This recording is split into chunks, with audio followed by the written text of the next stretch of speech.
तपाईँलाई स्वागत छ। आज चाहिँ मेरो तेस्रो चौथो वर्गमा आज चाहिँ घाँस काट्ने भान्जीसँग भान्जीको पहिलो घाँस कटाइ छ। हेर्नु होला, अनुहार नदेखाऊ। यो भान्जीको घाँस कटाइ हो तरिका। ल भान्जी खोइ छिटो। खुट्टा दुख्यो अरे भान्जीको घाँस काट्दा। घाँस कटाइ यस्तो भएको छ।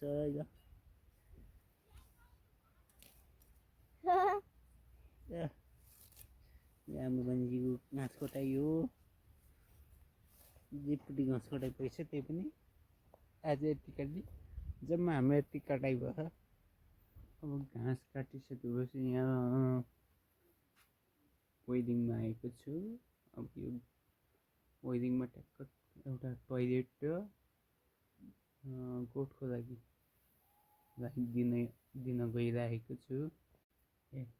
तयारी त भयो। अझ सानो बल्बको लागि हो। सो त्यही नै ठिक छ। यतिको तालै ठिक छ। टोइलेटसम्म जान्छ एउटा, अनि एउटा गोठसम्म जान्छ। गोठ चाहिँ यहीँ नजिक पनि छ। यसलाई सिधै यहाँ कनेक्सन दिने। हेरौँ के हुन्छ। फिनिसिङ भइसक्यो। यो तार चाहिँ जेपट्टि भयो त्यही पनि न्युट्रलाई एउटैमा गाँसिदिए। त्यसपछि कनेक्सन चाहिँ यहाँ दिन्छु। डाइरेक्ट कनेक्सन छ। झिङझिङ त गर्यो कनेक्सन दिन्छु। सो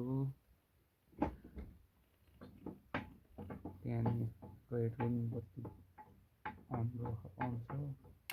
ट्याक्क बन्द भयो। यहाँ बत्ती गऱ्यो। गोठको यहाँ काम गऱ्यो दुइटैले। आजको भ्लग कस्तो लाग्यो कमेन्ट गरिदिनु होला। धन्यवाद। बाई।